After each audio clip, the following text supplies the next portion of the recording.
ท่านโดยเสียงธรรมะแบบปืนบ้านด้านนาพ่องหรือบางท่านก็บางครั้งก็อาจจะสลับสับเปลี่ยน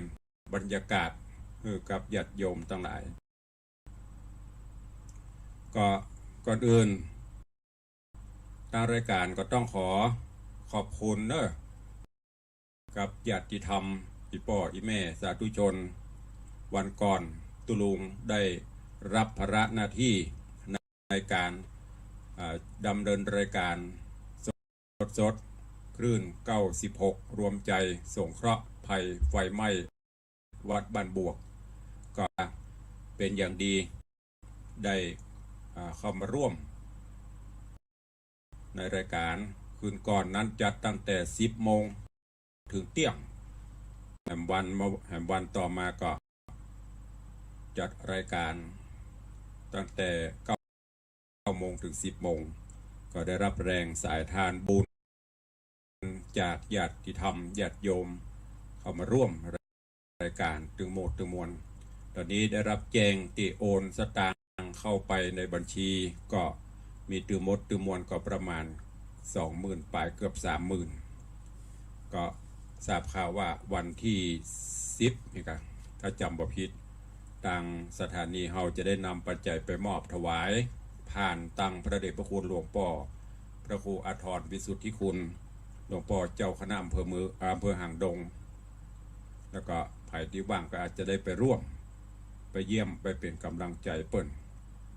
ทางรายการแล้วก็ทางตุรุงในฐานะผู้นำบุญร่วมกับทางท่านผอ.คืออาจารย์พระครูวันลบนามวงพรหมและเจ้าของรายการทุกรายการที่ญาติโยมได้บริจาคผ่านเข้าไปเนอะขอบคุณทุกท่านตัวตอนนี้ก็ยังรับบริจาคไปเรื่อยๆอยู่ตามเลขบัญชีที่ตุลุงได้บอกไปในส่วนของเราตอนนี้ก็ต้อนรับพี่น้องญาติโยมครูบาอาจารย์ตั้งหน้าใหม่หน้าจอก่อนขอบคุณอนุโมทนาบุญกับโยมตู่กำลังรับชมโยมปีจัญญาฟองซักโยมบัวแก้วสมสวยโยมปีตาวดอยสุเทพไปรับมานอนเนาะ ฟังตุลุงม่วนดีเจริญปอนคุณโยมปัทมาแจมโรโยมปีสีนวลชัยทองคำวันนี้ได้กำไพเนอะเปิดเพลงให้ฟังหลายเพลงตึงไวพจน์ตึงสายันตึง โอ้หลายคนตะกี้วันนี้นักร้องมาเพียบแล้วก็เจริญปอนไม่เท่าบังเอิญบุญชัยเนอะแต่ว่าคนมากินมาทานตัวยังเข้ามาบลายเพื่อให้รับก่อนบ่ฮู้ตั้งหน้าจอบ่เลี้ยงหรอ บ่เลี้ยงไม่เลี้ยงต้องเข้าเฝ้าพญาอินแล้วกะยังบ่เข้ามาเนอะลูกเนอะตุลุงมาแล้วตอนนี้ไปก็ฟังน้ำฟังธรรมกันก่อนเพราะว่าคือเข้ากับการละเวลาเอาสาระให้ก่อนลืมหมดแล้วกะตุลุงเตะทำเรื่องอะไรอย่างเพราะแต่ละวันก็ฟังรายการหลายรูปหลายองค์ตะกี้ก็หลวงพ่อพระครูศิริเจ้าคณะอำเภอโต่งหัวจ้างได้มาออกรายการจบไปแล้วก็มาฟังตุลุงก็มาฟังกันในเรื่องของสุวรรณพรหมมาธรรมเจ้าจะเป็นแมวโขนคำภาคบ่ายก็จะเป็นสุวรรณพรหมมาในคลื่น96เฮาในตอนที่แล้วเรื่องราวก็มาถึงที่วรกิติกาได้ไปพบฮักกับปทุมมาซึ่งเกิดจากดอกบัวที่พ่อฤาษีได้จุบได้เลี้ยงเป็นสาวมาพบมาปะกันโดยบุพเพสันนิวาสทำบุญตักบาตรทำก็ตักบาตรร่วมขันกันมาในอดีตชาติก็เลยมาพบมาปะกันจากนั้นก็ได้ล่ำได้ลาพ่อฤาษีปิกบ้านปิกจองพอปิกไปบ้านไปจองโพธิสัตว์เจ้าวรกิติกาก็อยู่กันกับปทุมมาจนละมาอยู่กับเมียคนก่อนนี่เด้อหมู่ไม่ยิงตะหลายมื่อนั้นก็โอ้อย่างมาน้อยเนื้อต่ำใจอยู่มาอันเป็นกู้เป็นกีมแต้มได้มาอยู่ด้วยกันสักเตื้อบางทีได้คนใหม่มาป๊อบออกจากห้องเดือดร้อนปากันขอลาปิกบ้านปิกจองกันพ่อก็หัวโอ้ลูกเขาก็งามลบงามปิลีพะลอคำปอคำปันเหมือนกันนี้แต่เหตุสนายใดเล่า ไปอยู่ตัวกันบ่ม่วนบ่งานว่ากันหนีปีกมาก็มาถาม มาถามป่อพญาเจ้าเมืองป่อพญาเจ้าเมืองอันเป็นป่อของตังจุ่มตังอันวรกิติกาก็โอถ้าจะอีเอาลองทดสอบเนาะเพราะว่าโพธิสัตว์เจ้าวรกิติกาบอกว่าบางคนก็บริสุทธิ์บางคนก็บ่บริสุทธิ์แล้วจะมีพิธีพิสูจน์ความบริสุทธิ์ได้จะได้เจนาอมาตย์ก็เลยออกไอเดียถ้าจะอีดังไฟสูงไฟกล่องลุกจะโล่หั่นแล้วคือเขาตือมดตือมวลเนี่ยอธิษฐานไผ่บริสุทธิ์พุทธพองเป็นหญิงพรหมจารีเตียวเข้ากล่องไฟบะจี้บ่ไหม้เอาก่อ ต่างคนก็ต่างยอมใครทดสอบแต่ไม่ยิงเมียทั้งหลายนั้นเริ่มให้ถอยแต่จะถอยเนื้อก็กลัวเพื่อนจะว่าตกลงก็เลยเสนาอมาตย์สุ่มไฟแล้วก็ตีกองห้องเป่าต่อนนี้ไปจะเป็นการทดสอบความบริสุทธิ์ผุดผ่องพรหมจารีของแม่ยิงลูกสาวพญาเจ้าเมืองต่างๆเหล่านั้นว่าใครจะมีความบริสุทธิ์ผุดผ่องรวมถึงปทุมมานี้โดยและตอนที่แล้วมาถึงตัดที่นี้เปิ้ลกำลังจะทดสอบนะ เขาเอาอีไทยดีกันฮะ ใครบริสุทธิ์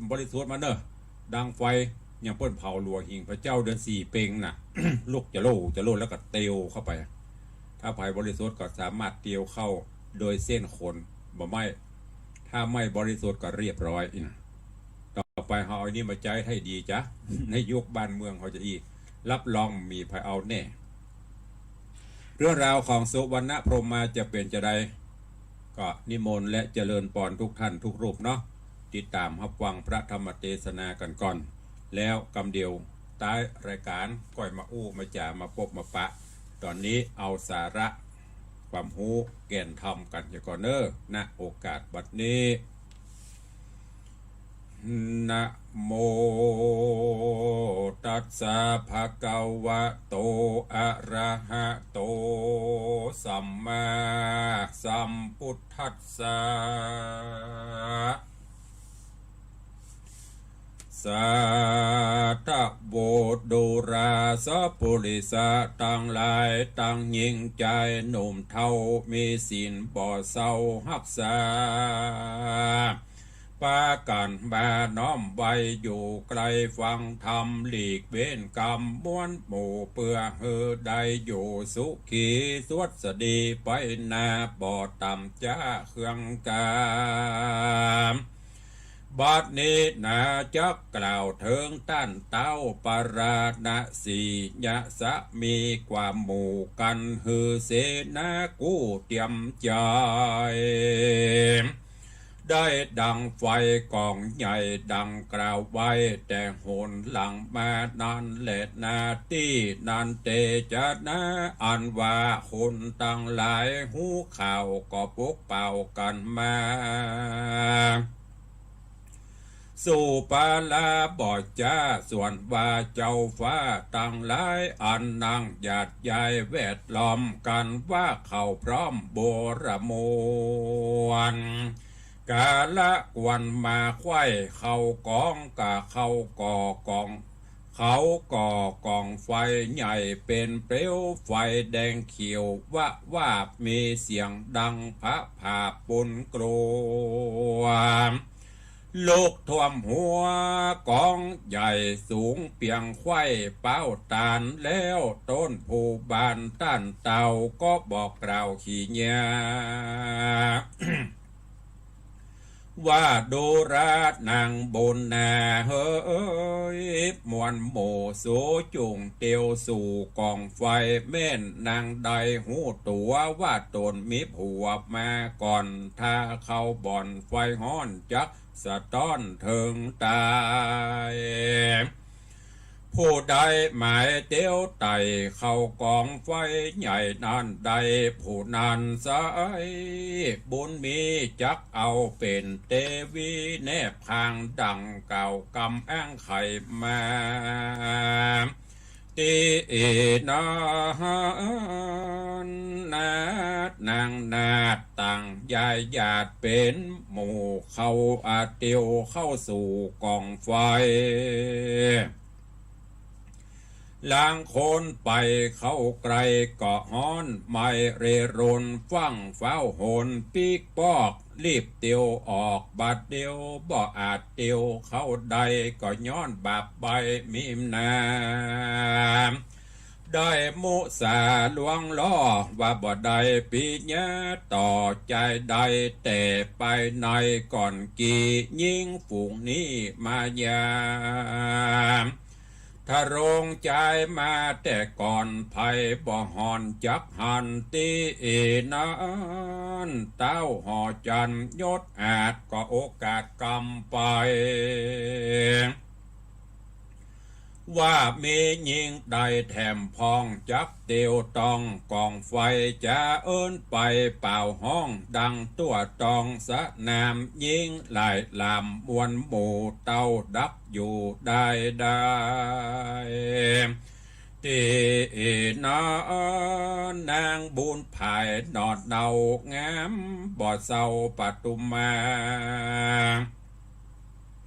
ก็ย่อมือสาขับไว้ซึ่งต้านไทยปาลานาสีแล้วจากำดีโอกาสว่าข้าเด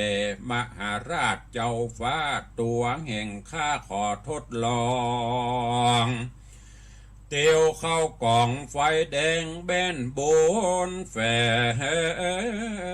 งลายจากบ่ได้ขาดเสียกันค่าเตี้ยงพันไปหอดบ่มวยมอดเป็นผีย้อนอักขี่ฮ้อนไม่เล็ดนาการนางถอยวาดทุนสารก็อธิษฐานขับไว้ย่อมือใส่เกตเกลาอธิษฐานเล่าในใจว่าแม่นบุญใดจาดก่อนอันคาน้อยอ่อนกะตำมาบอกไกลกล้ากลาดกร้อยกันว่าข้าน้อยเตียวไปเข้ากองไฟแดงกราคอหือข้าได้ปนจากต่างตุกยากอนตะรายไฟฮ้อนไหลไม่มาดจะได้มาปาดกาญานางปตุมมากล่าวแล้วก่อนละนึกกึดเถิงกุนป้อเกี่ยวละสีแล้วลูกจากตีบาดเดียวย้ายบาดเดียวไปสู่ยังที่อยู่กองไฟอัศจรรย์ใจใจจ้าไฟแดงกลายะแยกมาเป็นตั้งผ่าแหวกดิลีนางบุญมีเตียวผ่านบ่อสตานเกรงกลัวไฟบ่ต้องตัวสักหยาดจุ่มเต้าราดตั้งลายคนยิ่งใจมวลหมู่อันเฝ้าอยู่เล็งหันเข้าอัศจรรย์บ่อน้อยตั้งกล่าวถอยขี้ญาว่าตั้งแต่เกิดมาปุ่นอีสิ่งดังนี้บ่หันนายบ่มีผายเด็ดเหล่าเตียวไต่เต้าเข้าไฟแดงร้อยบุญแฝงสร้างไว้นางจริงใดสวดเสดีส่วนเต้าปาราณสียศอาจหันนางนาคเตียวไตเข้ากองไฟใหญ่บ่ฮ้อนบ่สะต้อนกาญาเต้ามนัสสาโจมจืนปีติตื่นเจยบานจิงปานงครานน้อยนาคืนพระศาสตร์หอจันก็มีวันนั้นและนาตีนั้นพญาตั้งหลายมวลหมู่101อยู่หัวเมืองโยธาเรืองทวนนาพร้อมตั้งไพร่ฟ้าประจาก็โอสาพิเศษอติเรกทูลขวัญยังเต้าหอจันยศอาจหือนางนาฏปตุมมาเป็นจาญาห่วมเต้าภาพแผ่นดาว ปราณสีก็มีหันแหละนา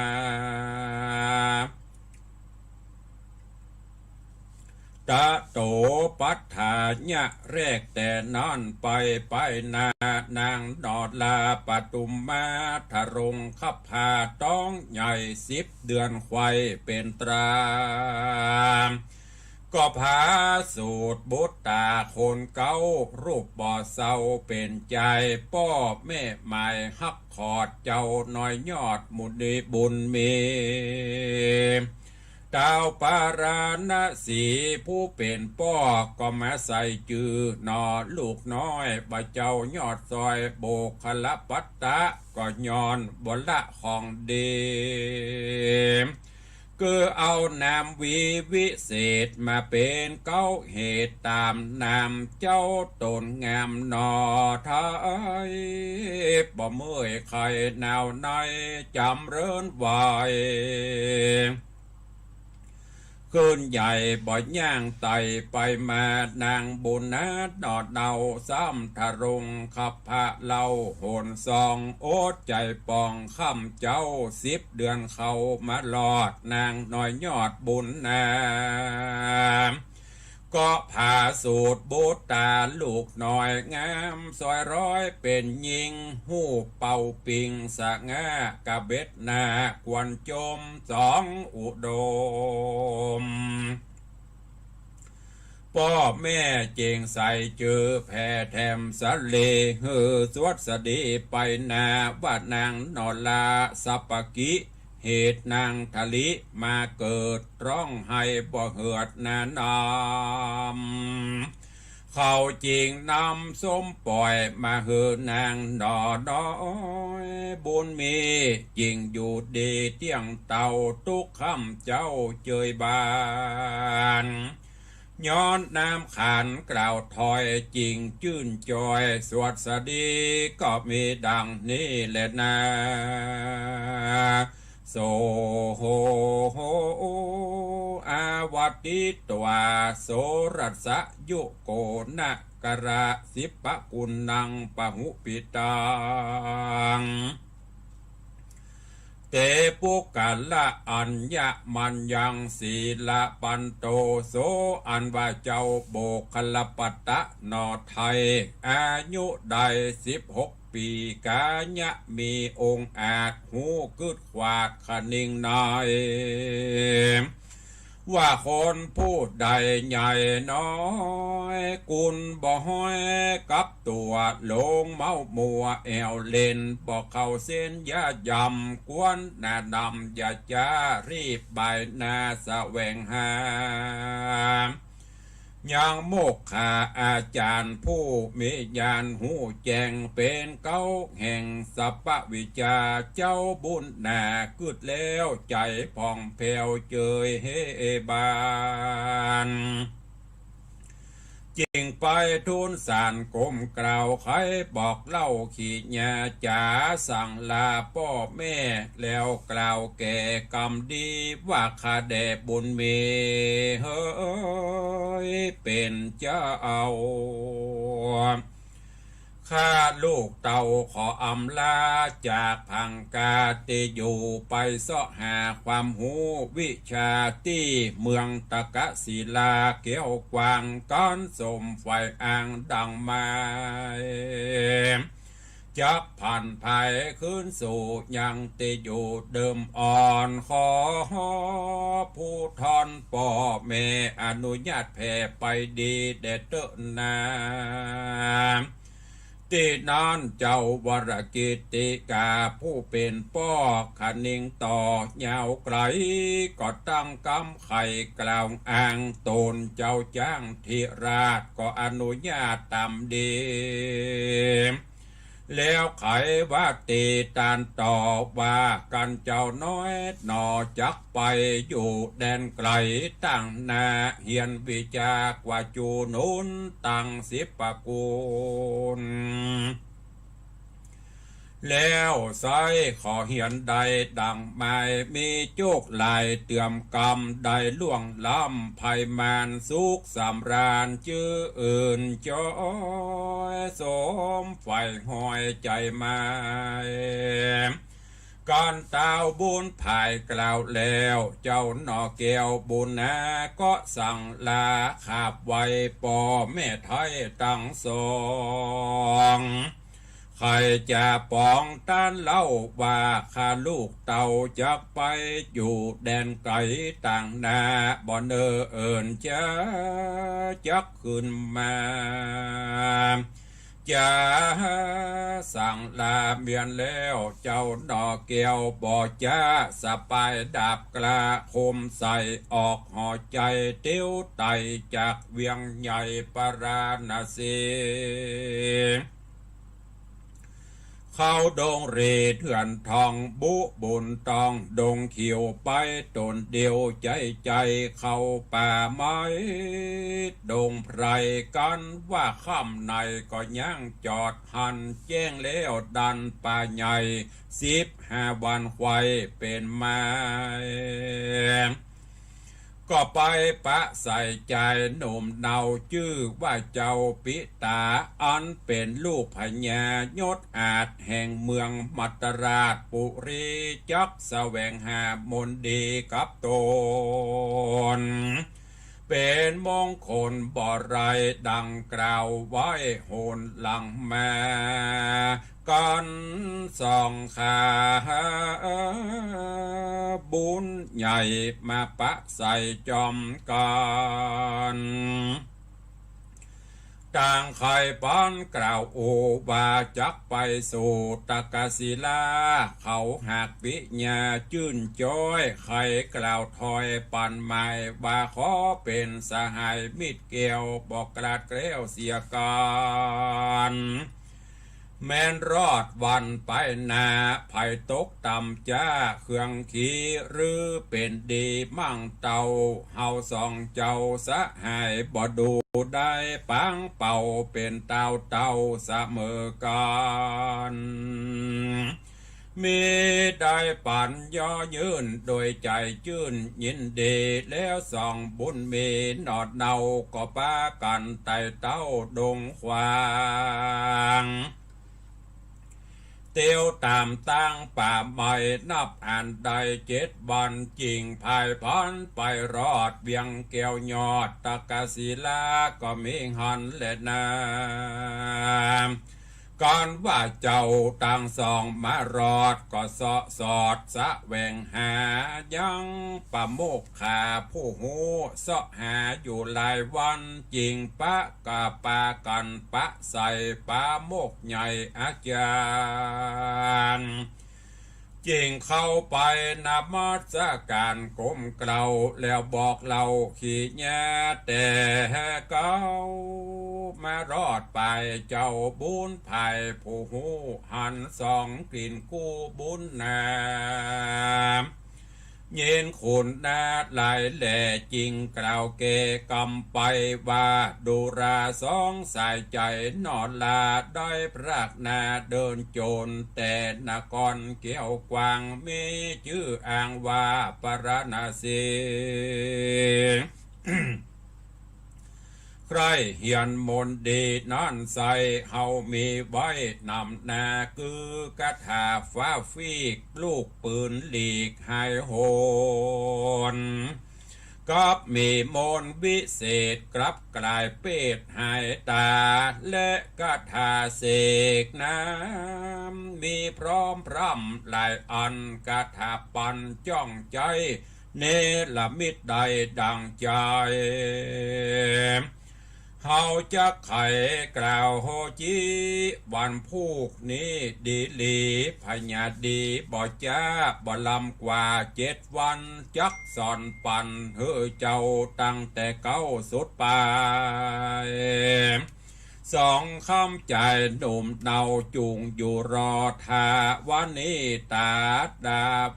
ตาวันดาต่ำก้อยจุมนกน้อยหาก่อนเจ้าจุงนอนยังจอดหิวหอดไม้หาย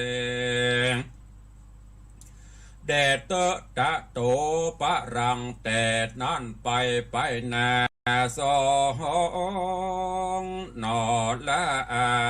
เจ้ากุมารอุปัฏฐากอาจารย์ผู้ท้าเอาทุกคำเจ้ารมรา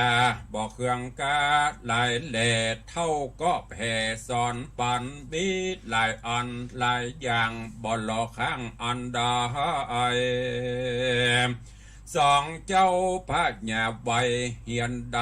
บอกเว้นไว้สักอันปีเดือนวันปันจอดต่อเตารอดปีปลายสองบุญภายนอดลาใครปอกเต้าคืนเมืองไปหาบุญเรื่องพ่อแม่จริงกล่าวเกกรรมดีไขว่าตีกล่าวโอคืออาจารย์หูตามรายเจ้าบุญภายผู้เท่าได้หูเก้าอาการจริงใครขานถอยวาดบากันสองเจ้าหน่อยนาดบุญหนาจักไกลกลาง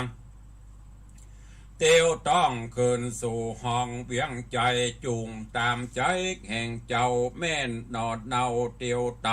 ดันป่าใหญ่ดงนาหมู่ภัยเนี้ยหมู่ภัยมันใหญ่น้อยจุงกลาดกร้อยหายหนีสวัสดีคำเจ้าตลาบต่อเต้าถึงเมืองเมริดที่เหลืองโยดเย้าได้เป็นเต้าหอจันเดเตอนานิธิตังขีญาสังวันนาวิเศษจะห้องเหตุธรรมเทศนาสุวรรณพรหมาผูกทวนที่11ตอนที่1ก็บังโกมสมเด็จสเด็จ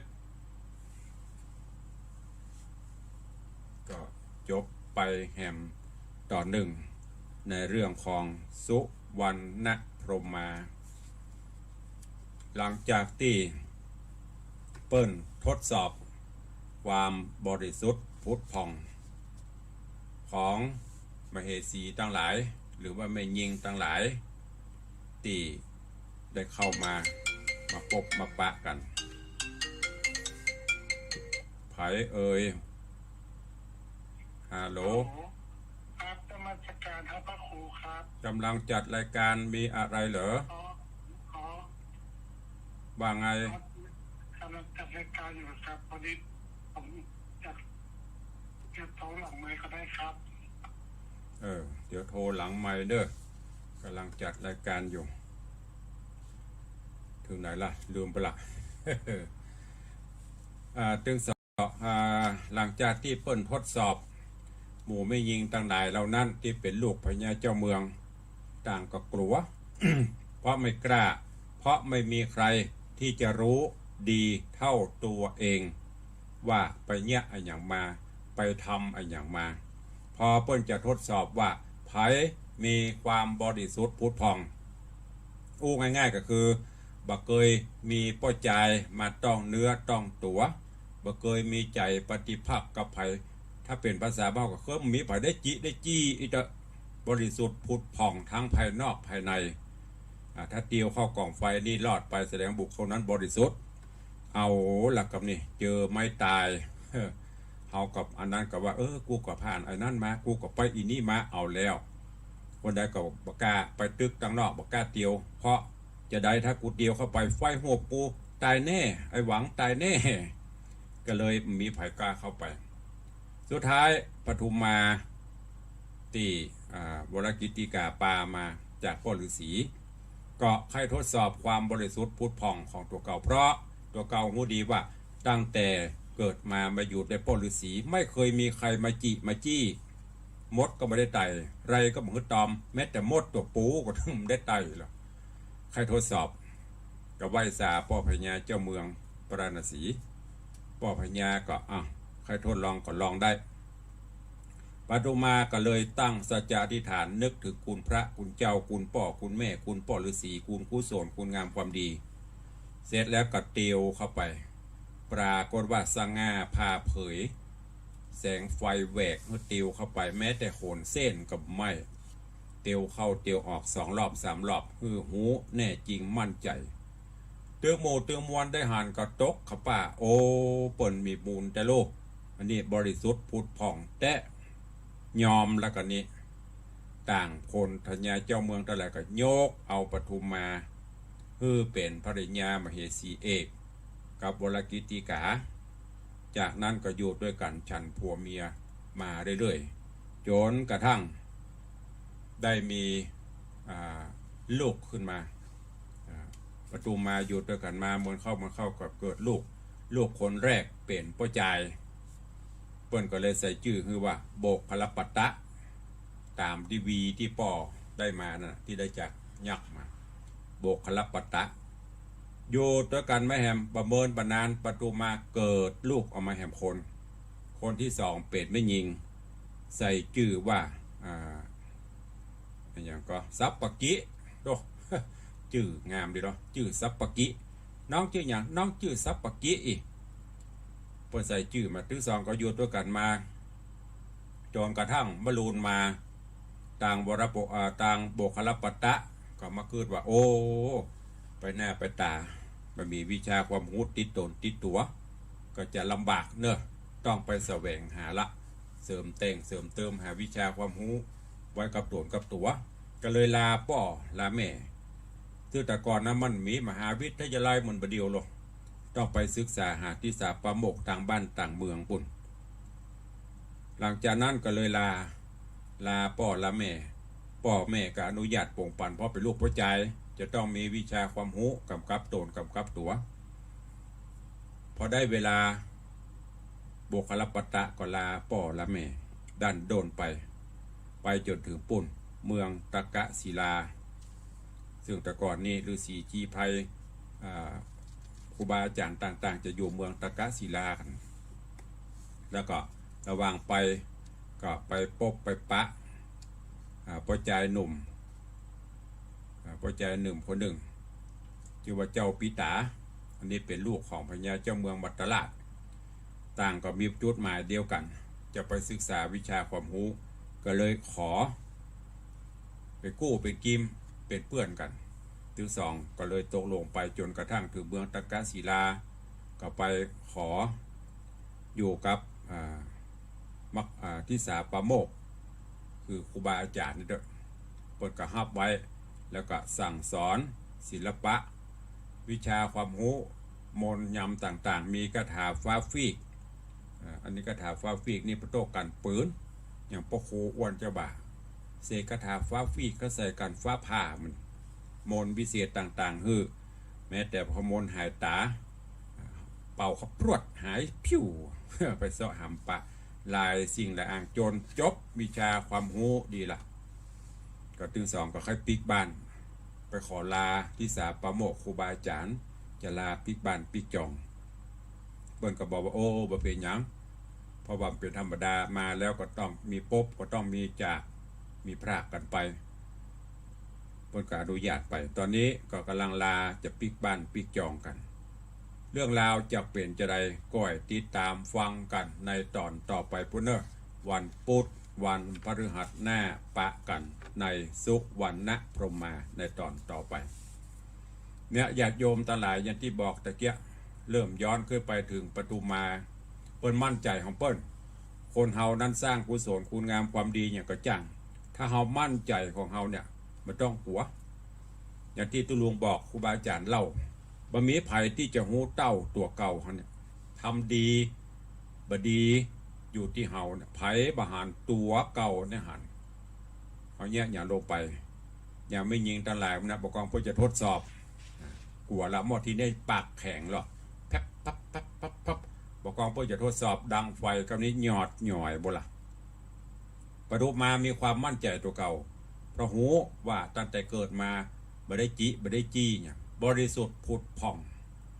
ก็เลยขอทดลองสุดท้ายก็ผ่านด่านไปได้ฉะนั้นญาติโยมทั้งหลายจงมีความแน่วแน่สร้างกุศลคุณงามความดีเนี่ยดีไปเตอะเพราะว่าความดีเราทำไป เฮาหูอันอย่างก็ตามที่เป็นบุญเป็นกุศลเป็นคุณงามความดีทำแล้วจุ่มอกเย็นใจโขนคิงลุกโดยบุญกุศลที่เขาสร้างคุณงามความดีเมื่ออย่างทุเจ้าตั้งป่าปเลี้ยงไม่เลี้ยง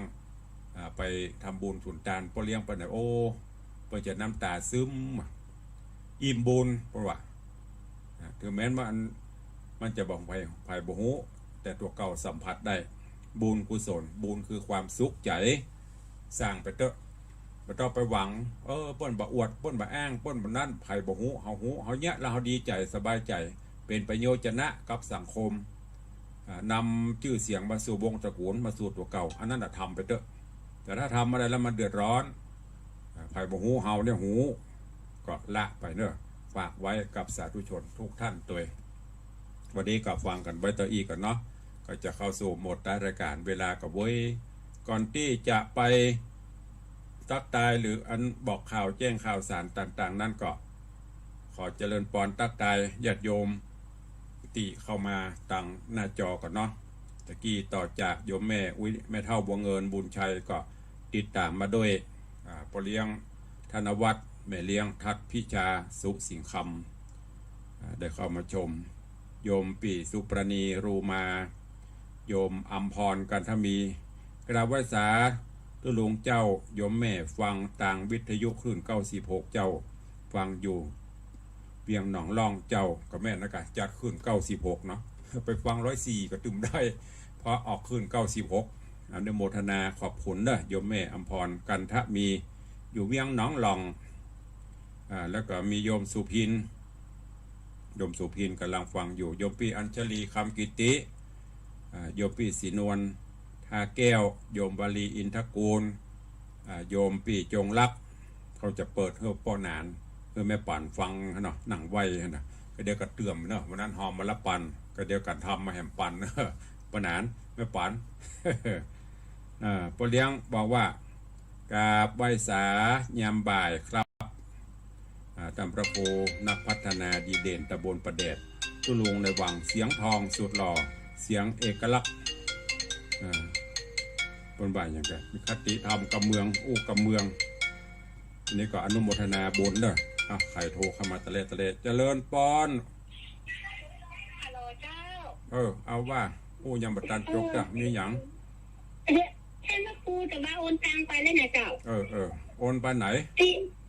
โอนนั้นให้ท่านพระครูที่วัด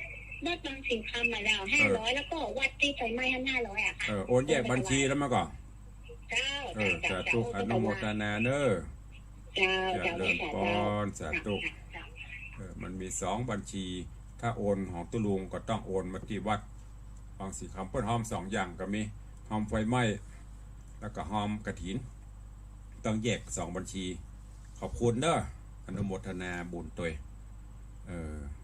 มีไผ่แหมเดี๋ยวก่อนตักตายกันก่อน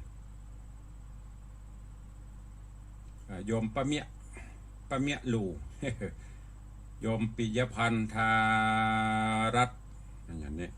ธารัตกพันธ์อีกกำลังรับชมโยมจันฉายแปลงหลวงโยมปิยพันธ์ธาตถะพันธ์ที่เราถ้าอ่านตามนี่นะแต่ว่ามีคนปะโต้ชื่อยาไป3ให้ไป4ปุ่นสะกดอย่างกระพุตุลุงก็เลยต้องตัดสายไปก่อนก็ก็เปิ้ลในประมาณ10 นาทีชื่ออันนั้นตัวอันนั้นเนี่ยชื่อนี่อย่างน่ะชื่อนั้นสำคัญชะไหนบเดียวคนเขาเขียนยากเขาอ่านยากมาตามเขาต้องถามชื่ออย่างเนี่ยเพราะเขาไปเชื่อหมอดูแล้วอ่อนประเด็นนะชื่อนี้เป็นกัลกินีวะชื่อนี้เป็นอากัปอปะมงคลวะกัลันมีวะโอ้ไปใส่อ่านเพี้ยนหมดประเดี๋ยวนี้ถ้าสมัยพ่อขูดมีนะว่าให้ได้โดนตัดคอกันหมดเขียนชื่อเอาอันนั้นภาษาอันนั้นก็เป็นปะทะกาลกินีกีเนออย่างเด้อตุลุงเคยบอกตลอดคุณจะเปลี่ยนชื่อจะใดกับจ้างถ้าตัวเก่าบ่เปลี่ยนนิสัยนะมันมีความหมายถ้าไปเปลี่ยนบางคนเปลี่ยนไปซาวชื่อพุ่นเขาก็ฮ้องไอ้แก้วเหมือนเดิมนะกับถวายความเคารพท่านเจ้าจันทร์พระครูสถิตเจติยาลักษณ์เด้อกำลังเข้ามาชมขออนุโมทนากราบขอบพระคุณทุกท่านตัวก่อนที่จะตักตายหน้าไมค์ขอเมตตาอนุโมทนาบุญก่อนเนาะกูเตือนนี่2-3 ชั่วโมงของเปิ้ลวันนี้อนุโมของตัวเก่าห้องก็เดี๋ยวไปว่ากูหอมระดับปิ้งอีเหมออันจันได้แล้วกัน อ้าวยังไม่ได้เปิดหน้าไม้แต่หนาเอาเจริญปอน ฮัลโหลครับเจริญพรครับ เจริญปอนตุลุงนะแม่นนะว่ามีอย่าง ครับเดี๋ยวขอผมขอที่